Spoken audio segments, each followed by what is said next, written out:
For the first time ever, we've actually been given a soft date, September 19th, for when the Ethereum merge will actually happen, meaning no more Ethereum mining after that point. So here's what we're doing as GPU miners once that date hits.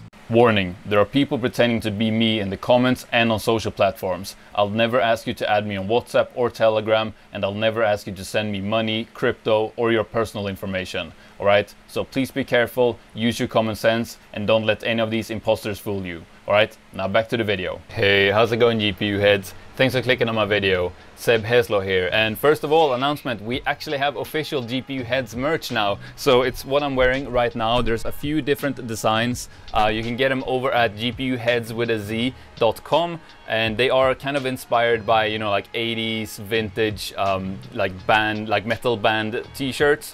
This specific design with the skull biting the GPU will only be available until September, so please go check that out if you want to support the channel and get something awesome in return. So 𝗢𝗎𝗄𝗎𝗔𝗟.com is the address. But in this video I sit down with the hobbyist miner and we're gonna talk you through what our strategy will be for mining after the Ethereum merge, specifically what we'll be doing on day one after the merge actually happens. So check that out. But first, a quick word from our sponsor, Wattum. If you want to get into proper Bitcoin mining, then Wattum has you covered. From the latest ASIC miners, mobile mining containers and power transformers, to complete hosting services and even full facility build-outs. Wattum is the largest distributor of Bitcoin mining equipment in the United States, with a team of over 100 mining experts ready to help you out. So check them out through wattum.io/𝗧 or in the link in the video description. All right, guys, I'm here with the hobbyist miner once again, and we're talking about what we're going to be doing day one after the end of Ethereum mining. So, but first, how are you doing, hobbyist? Doing great, can't complain. This is quite a hot buzz topic right now with Ethereum's recent news of September 19th, at least, or a soft date, they're saying. Yeah. So yeah, I mean, I'm excited to get into this. I think this is really going to be a big talking point amongst other miners.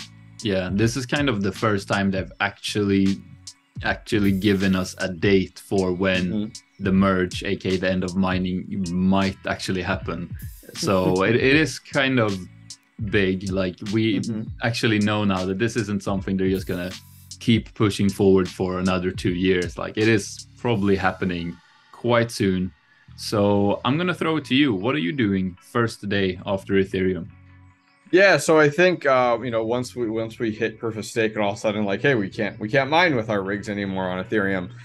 You know, I always tell people it's going to be the Wild West. This isn't something that we've gone through before, or we can reference back to another historical date that this had occurred or anything like that. So for me, and I think a lot of other miners, like everybody kind of has their own strategy, their mindset, their thought pattern here.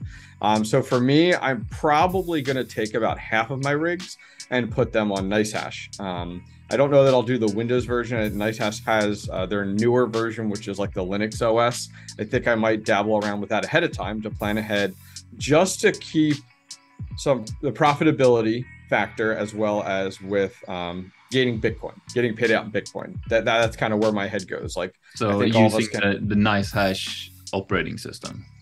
Correct. Using the Nicehash operating system, and then being paid out in BTC, which is how their platform works. And then I think I'll probably take the other half of my rigs and I'll stick with HiveOS for now, you know, which is my plan long term anyway, and play the manual game of making adjustments based off of the way the market is going and flowing. What about you? What are kind of your plans at this point in time based off of that first day at least? Well, I reckon the actual first day is going to be complete chaos. Probably even the first week or even few weeks. And what I'm probably going to do is I'm going to take that time to take all my rigs offline and probably give them a good overdue clean, you know, blow some cards out, that kind of stuff. If there's any rearrangement I want to do, move cards around between different rigs, that's the time for that. And basically then I'm gonna also make sure I rearrange the cards in kind of like a thought out manner, where I try to put as many cards as possible per rig in order to lower the amount of like power per rig. You know, like if you have 12 cards in 12 rigs, each rig also pulls a bit of power, so better to have 12 cards in one rig. So that kind of stuff. And I'm gonna try to optimize them like with as close of like the type of card as possible in each rig. So all my 3070s in one rig, and maybe add some 3060 Ti's to that rig as well, because they're kind of close in terms of how they hash. Yeah. All my 16 series cards in one rig. Well, that would be a couple of rigs, but I think you know what I mean. So, and the reason that I would do that is I want to then, for the next whatever couple of days or whatever, just really try to optimize my overclock settings for efficiency on different coins for all of my rigs. So let's say I have a 3070, 3060 Ti rig, right? I'm gonna just like try to get as efficient overclock settings as I can on Flux, on Firo, on Ravencoin, on Ergo, all of the different altcoins that we can still mine. And then what I'm gonna do is I'm gonna take down my numbers sort of on a per rig, like per rig, so that like I can say, okay, this rig can do, you know, I don't know what, like 1,000 mega hash on Ergo for 800 watts or something like that, like, you know. And then okay, so that's what that rig can do. Then that same rig, okay, can do 400 solutions per second on Flux for 1,200 watts. Okay, note that down, and just go through like that each coin that I would be interested in mining per each rig. Also make sure I set up like wallets for all these different coins, things like that. So you're preparing pretty much overall, like making sure you have everything ready to go. Exactly, yeah. So that like once things kind of calm down, I actually have kind of a video about what I personally believe will happen in terms of profitability and what kinds of rigs will still be profitable. So I'll leave a link to that up in the card, as well as in the description. But basically, I'm getting my rigs just ready for any scenario, so that I can be kind of like up to date if I see that, okay, because here's the trick that I found, right? If you make an account on WhatToMine, you can add what they call like custom GPUs. Yes, where correct, you can like fill in like, and the what they mean for you to do is like, okay, my 3070 I can get actually 62 mega hash, not 60 like they say. But what I've figured out that you can do is you can, instead of having it be a GPU, have it be a full rig. So I can say, okay, my 3070 3060 Ti rig can do this much on Flux for this much electricity, this much on Ergo, blah blah blah, and just put that into WhatToMine. And then each day I can go in and I can just select my rig on WhatToMine there, and I can see exactly what coins my rig would be profitable and which ones they wouldn't be profitable on. So what's going to be your like your marker to power everything back up? So you had said like, hey, day one you're going to power everything down, which is very opposite of some people. What's going to be kind of your flag to go, okay, I'm now bringing them back up? When I see it's profitable on WhatToMine. Okay. Yeah. Got it. Okay. Because I mean, or at least kind of break even, I guess. Sure. Because I am addicted to mining, and even like if it's the same as buying, I would rather be mining. You know what I mean? Yeah. Even though that is not technically the best option, but it's the most fun option. I love mining. I think it's so much fun. So that is what I would do. And then I think the sort of downside to that is there might be a lot of like coin hopping for me, because it might be that one day it's Flux, the next day it's Ergo, which I actually don't have that much of a problem with, because all the coins that I would be looking at like setting up are kind of coins that I kind of believe in long term anyway, because I'm not gonna mine them and sell them right away. In doing this, I'm doing it to hold it long term. So I would kind of want to mine a big bag of Flux, a big bag of Ergo, a big bag of Ethereum Classic, you know what I mean? And hold that at least until, our next bull run, and sell it then. So I think by doing this kind of like coin hopping, on almost a daily basis, until I'm sure there will be some sort of status quo kind of shaking out after a few weeks. Yeah, definitely. Like, okay, my 3070 rig is consistently mostly profitable on Ergo, while, you know, if you have something like a 6600 XT rig, that's gonna be, you know, consistently most profitable on Ravencoin, probably because those are really good on like ProgPow algorithms.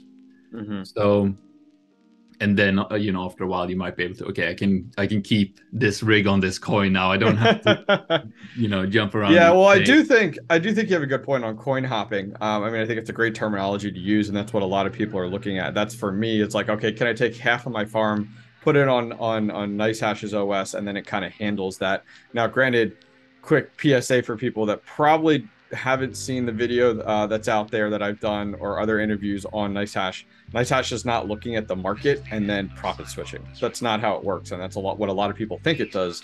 It actually is based off of demand and where hash rate is being purchased. So even then, Nicehash is going to go through its kind of wild west of like, where are people buying hash rate, and where is that going? So that's going to be a totally different market and system as well. And so that's what people don't understand. But I do want to let people know too, just like you're saying, that if you're coin hopping, you have to keep in mind, which is fine, I think it's a great strategy, I'm going to be doing some of it myself, your payouts. Think of your payouts. So if you're coin hopping, that means that you're not going to have consistent mining on a coin or on a pool, and then so your payouts are not going to be as often. You could be, as you had said, Seb, you could be on Flux today, but then Ergo tomorrow, and then Ethereum Classic the next day. So as you imagine, your payouts, as you had said, it's also going to be almost of value to hold longer. You know, hold on to that, build your bags up, because of the fact of, like, you may find. So if you're relying on payouts in order to cash out for operating expenses, I really feel and fear for you as well, because of the fact of, like, that time period, man, who knows where one profitability is going to be, and your payouts could go from like this many days to a significantly larger. Absolutely. And yeah, that's a good point. By the way, I just want to say, let's put your Nicehash video up in the card, and the video description, of course, because I think that is a good video and a very educational video for people to check out. Yeah, so you're absolutely right. Like, payouts might not be as often. They could be very, you know, sporadic and erratic. I think for holding long term, that's less of an issue for me. You know, at least as long as I get paid before the next bull run, you're fine, good. you know what I mean? But something along that same sort of thinking that I am worried about is some pools tend to punish pool hopping. Now, not all pools and not for all coins. But that is a system that some pools do have in place, where they kind of like,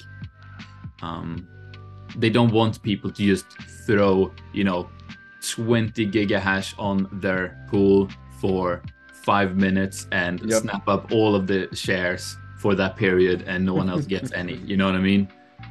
So they kind of punish that behavior. So what I would have to do is kind of look at, okay, what are the sort of time periods there? And because there might be like a 24-hour or 48-hour sort of thing where, like, okay, if I'm committing to a coin, I need to commit on this pool for at least this amount of time. And that, but that's all to, like, because I think with the first few days, we're gonna have plenty of time to kind of like do our research in those regards anyway.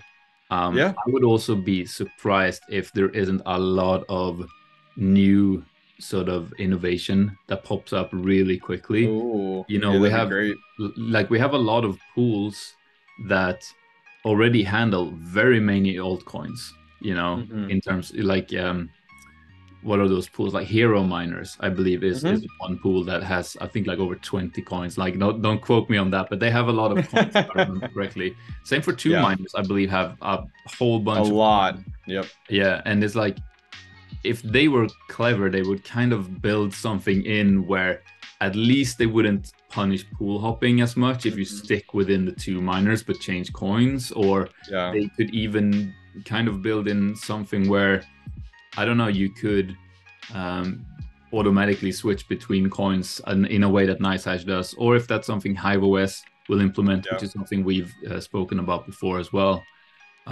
So I'm excited to see all the innovation that might come from this big event of Ethereum mining coming to an end.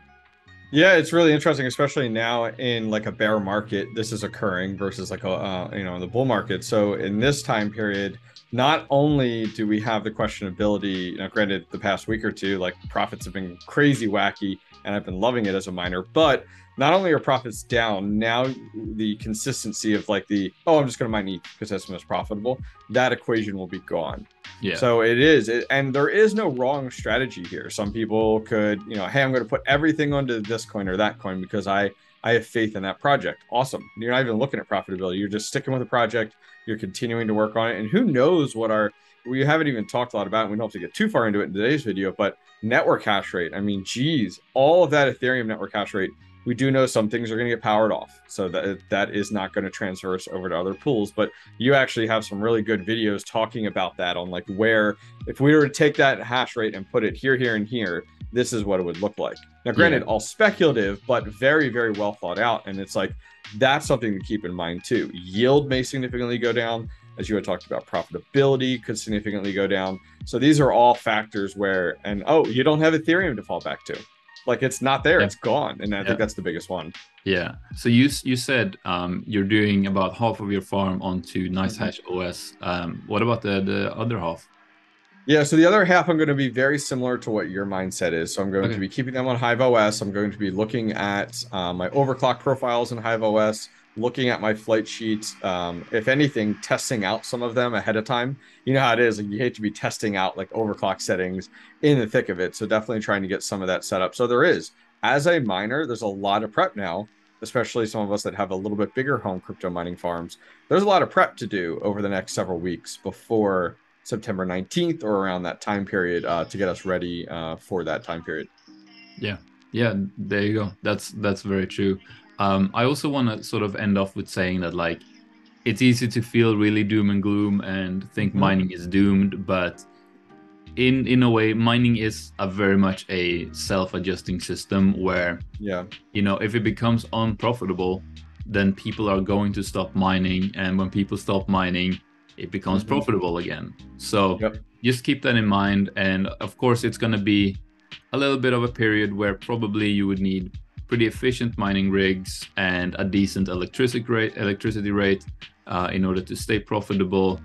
But who also knows, like a big influx of hash rate on a coin could also legitimize it more.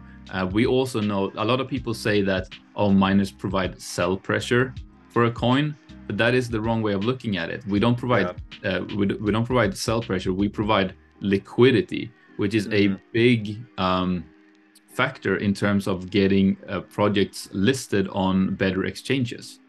Correct. Because places like Coinbase or Binance or whatever, they're not going to list coins if there aren't enough coins there that they can actually make trades with. And that is something that miners help out with. So keep that in mind. And also I want to kind of say that a lot of people think that like all the hash rate from Ethereum is just gonna go into all the other coins, and no matter what mining rig you have, it's gonna be losing like $10 a day, even if it's the most efficient.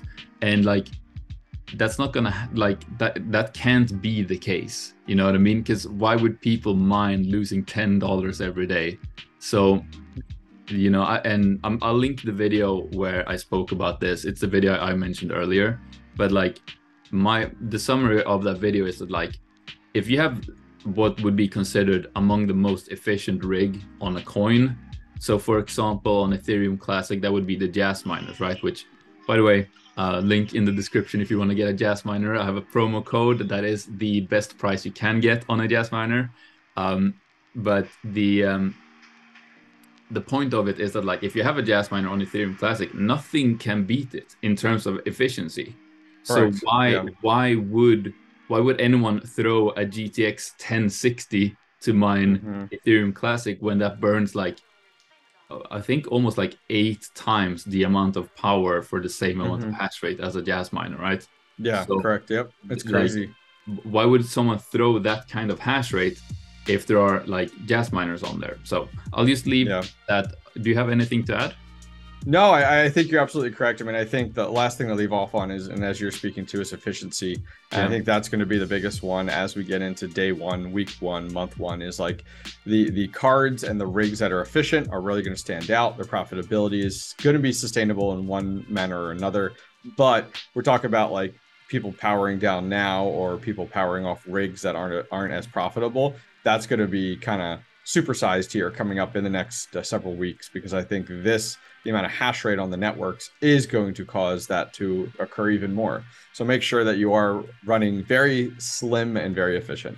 Yeah, and we actually have another video coming up in a little bit on my channel, which will be about how to turn, you know, an unprofitable mining rig back into being profitable. So subscribe if you don't miss that. But yeah, I believe that's all we have. Thank you for watching. But that's it. Now, if you enjoyed this video, then please give it one of these. And if you really liked it, you can now join the channel to help support what I do here. It really does make a big difference and it means a lot to me, so thank you. But what you gotta do now is you gotta click on one of those videos on the screen. Because this video is over, you can also click the picture on my face to subscribe to the channel. I'd really appreciate that.